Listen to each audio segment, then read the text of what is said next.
Today, presidential candidates and their running mates are crisscrossing the country, making their final pitches to voters with just 3 days to go until Election Day.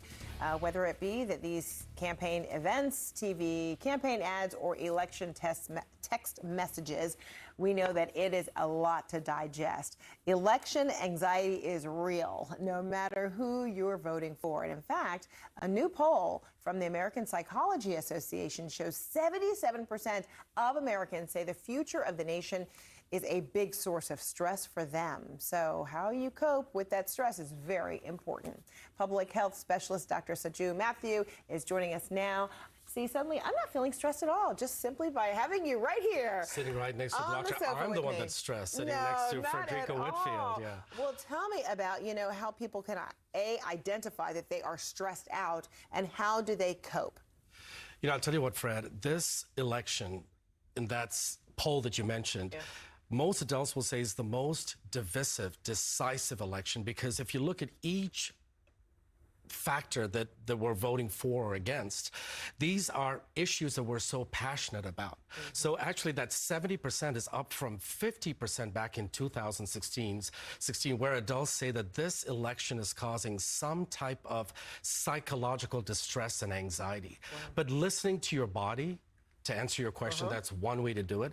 And I would say the basic rule is refrain from discussing politics with friends, even your best friend. Just because you get along with someone doesn't necessarily mean that they land on the same political page. Right, or even family? Even family. Workplaces? Workplaces, for sure. Oh my gosh, okay. So, if they were to engage in conversations, it can be really heated. How do you, navigate that? What are some of the tips that you might have on how people can manage kind of stress-induced conversations or environments or even reactions that they're having? Well, I think the first thing is the rule that I mentioned. Try to refrain from speaking, about politics. Number two, if you're in the midst of a debate and it's going south, I've been in those before, is you want to refrain and basically ask permission of the group that, listen, I am stepping away from this conversation because I want to salvage our relationship. We are bigger than politics. We are bigger. Lesson in diplomacy. It's a lesson in diplomacy, Fred. Yes, we are bigger than the candidate who will win on Tuesday. We really are. I mean, after Tuesday, yes, the anxiety will go down, but remember, we're going into the holidays. We're going into the holidays. Yeah. So this discussion can creep into your Thanksgiving dinner discussion.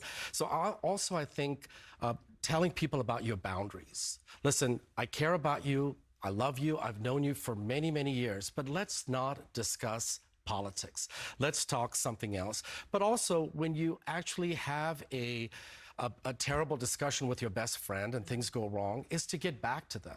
Maybe 2 weeks after the election is over, you say, listen, I have looked at all the positive things that you and I have gotten along with, and I think that we can salvage this relationship. So getting back to the person after you've had a difference or a quarrel is also important. And then agreeing not to have these kinds of discussions again, though, right? Agreeing, that it's going to be off limits. So I'm wondering, you mentioned after Election Day, but really, so much is still potentially up in the air even after Election Day. So, and I know we've got that sandwich in between Thanksgiving and other kinds of holidays. So I wonder, if you have any real, sets of advice for people on how to pace themselves, because maybe there's that too. You can't have your head in the sand. You do need to know what's going on. You do have to engage with people, but perhaps there's a real secret sauce into navigating. Right, absolutely. I think the first thing is social media can be good. Social media can be a dark space. It's limiting the amount of time you're scrolling.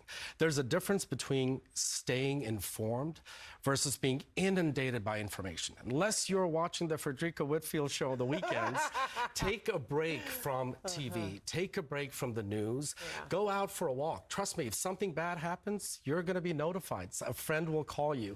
But going for a walk, has been so helpful for me. I'm going to play tennis as soon as I get off this couch. All stress There's so busters. many different ways, exactly. You know, keeping a diary as well. But I think also making sure that you respect people's differences. I had a young couple, Fred, who came in and said that they are refraining from having children until after the election results are out. Wow.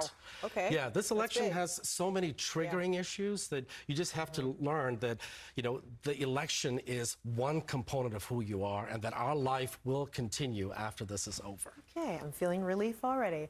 Dr. Sanjeev Matthew, thank you so much. Thank you, Great to Fred. see you.